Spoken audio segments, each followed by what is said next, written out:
How to Stop Loving the Poison. This is a requested video, and it comes from Nick. Thank you for your support, brother.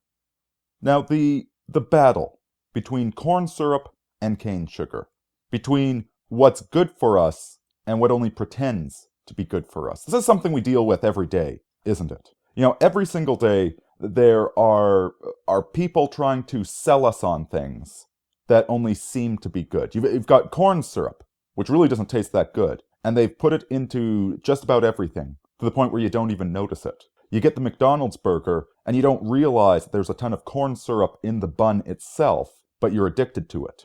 Whereas something like cane sugar might not be healthy for you in large doses, but you don't need it in large doses. You don't want it in large doses.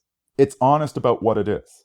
You finish off a meal with a bit of ice cream or a chocolate, but the meal itself is wholesome. And the problem we have in the modern day is that there are so many snares. There is so much corn syrup. There is so much stuff we don't even realize it's bad for us. And it's very, very addictive. So what are we supposed to do about this? Well, this is what we talk about all the time on this channel. And philosophy gets us part of the way there. Philosophy, it allows us to determine what's fair and what's foul. For instance, philosophy can help us figure out when we need to be brave, when we need to be courageous and violent, and when we should be discreet, when we should restrain our anger, even though our temper is being tried.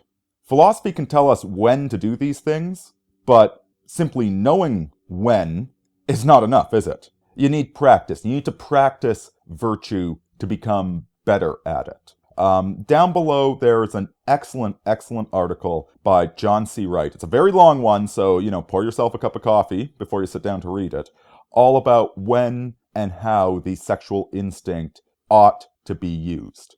And it's very inspiring. I think it's very reasonable. It will help us, help you, help me see what's supposed to be done. But then practicing that, that's a whole other question, isn't it? That requires, effort. You need to develop virtue. You need to know what virtue is in the first place, and then you need to practice it. But this video specifically isn't about merely practicing what we intellectually understand to be virtuous. And that's hard enough. This video is about something worse. This video is about the thanatos urge, the will to self-destruction. And that's in all of us. If you haven't found it yet in yourself, you're probably going to find it soon. It's one thing, and to some extent, we're all a little bit addicted to something that's bad for us. Okay, we're addicted to McDonald's burgers, or we're addicted to Facebook, the cheap ego gratification of Facebook. We're addicted to a teacher giving us an A+ and telling us that we're intelligent. We're addicted to whatever. These cheap corn syrup substitutes of what we should be consuming. But that's not the topic of this video. This video is about addiction. This video is where you understand that something's bad for you already. You know that it's bad for you, that it's killing you, that it's destroying your prosperity, it's destroying your future, and you still want it. You partly even want it because it's destroying yourself.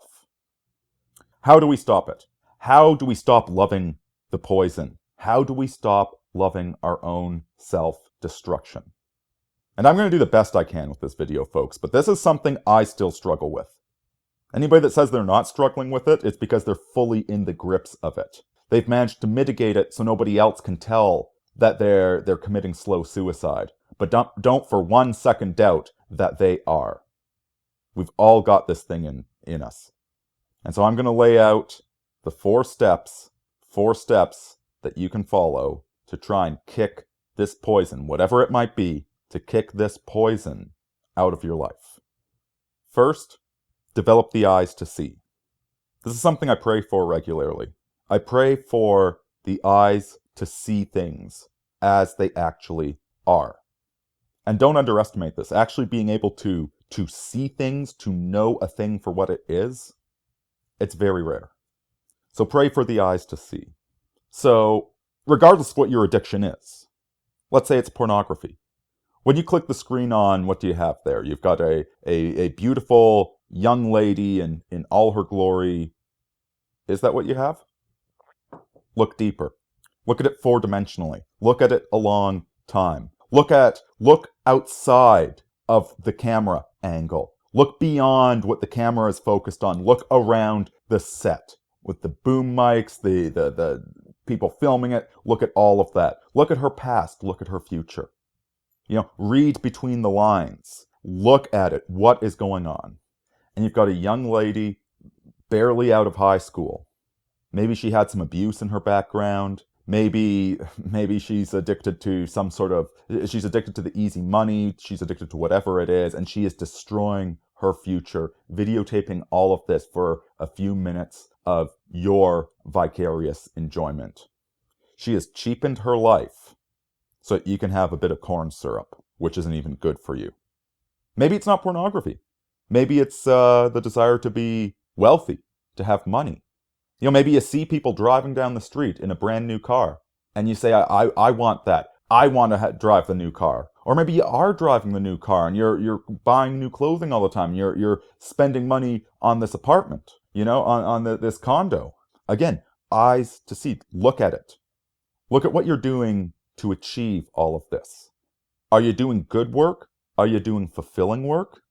Are you using credit card debt to pay for all of this? When you see that guy driving by in the brand new car, don't look at merely the surface. Have the eyes to see what's actually going on there.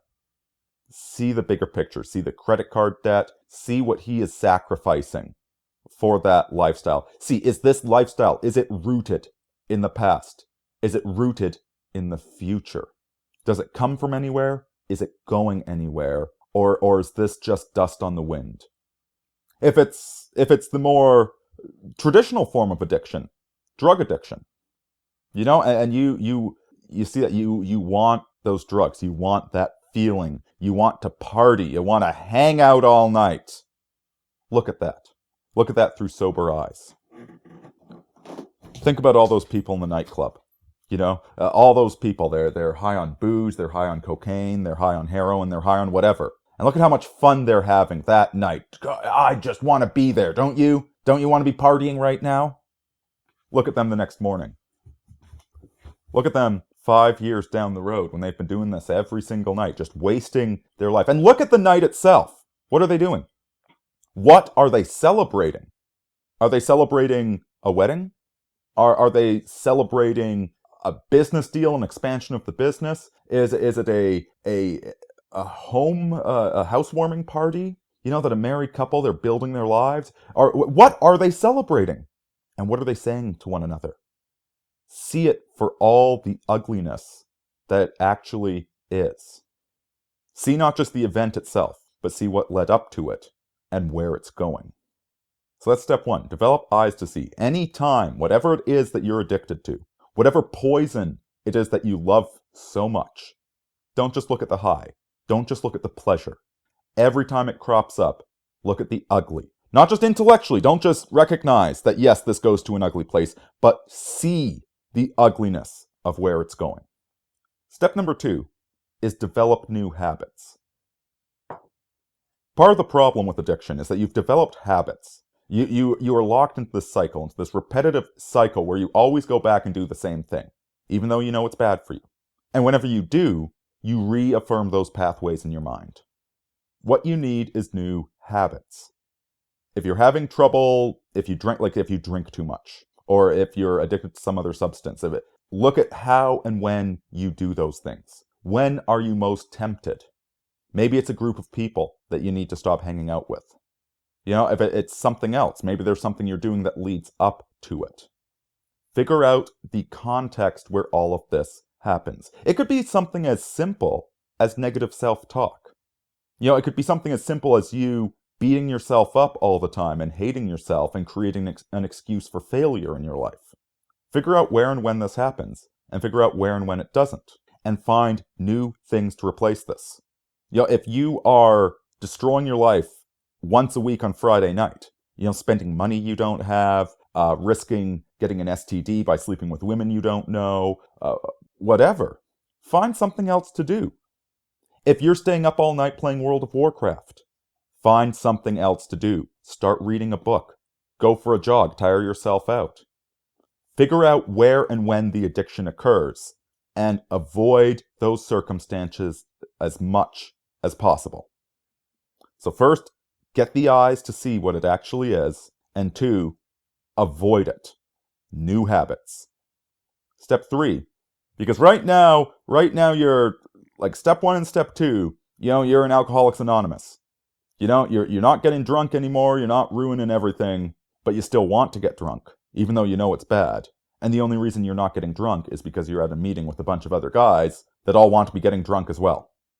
Step number 3 is lift up your sight. You've looked at this addiction and you've seen it for what it is. Now that you've done that, look up. Look around you. Look at the life you are living. The life where this addiction is so tempting. This isn't the life you want. So what is the life you want? What is it that you hope for? What is it that you want to achieve? What should you be doing right now? Look up, look around, and look for that solution. The addiction is always the anti-solution. The addiction is, here I am today, and I'm not happy with my life. I'm not happy because I'm living in the wrong place. I'm not happy because I don't like the people I associate with. I don't like the work I'm doing, etc., etc. You don't like where you are. And you're using the addiction to kill that pain through self-destruction. It's no different than cutting. Okay, I think just about every Trent Reznor song was about this. You don't like where you are, and so you hurt yourself to distract yourself from the fact that you hate your environment. So where do you want to be? What sort of lifestyle do you want to live? What work do you want to be doing? Who do you want to be spending your time with? Look up, look around, look at the world, look at the possibilities, and figure out which one of those possibilities you actually want. A guy will look at pornography because he's lonely, instead of actually going out and finding a woman that he can have a healthy and fulfilling relationship with. Look up, look for that. And then finally, once you've done that, once you've seen it for what it is, you've started breaking in new habits to change your life, and then third, you've looked up and seen the life that you want to be living. And once you start moving in that direction, find the right place for this addiction in your life. Not the addiction, but the good that comes out of it. Figure out how it fits in appropriately. You shouldn't be eating things that have nothing but corn syrup in them every day, all the time. But there is nothing wrong with having a sweet tooth and enjoying a piece of good quality chocolate or a bowl of ice cream after a meal. If you're addicted to sex, find a wife and have the best sex on the planet with her. If you're addicted to the partying, to the high, go do something worthy of celebration and find people worth celebrating with. If you're addicted to that material wealth, go actually start building something worthwhile. The core to all of this is hope. Okay, addictions are what happen when you have no hope in your life. When you're not hoping for what you should be. You don't want to admit the way things could be. It's easier to be a loser because then you don't have to risk anything. You never have to risk potentially being happy. Hope is really at the core of all of this. And if you're going to kick addiction, you need to start hoping. And one final kind of observation on what I've been saying all of this time. I was using the visual metaphor. Look and see, have eyes to see. Raise your eyes up and look at the world. And that's no accident. Because the faculty of sight, it is the least personal of our senses. Scent and taste are very internal things. Even hearing. We don't close our ears at night, do we?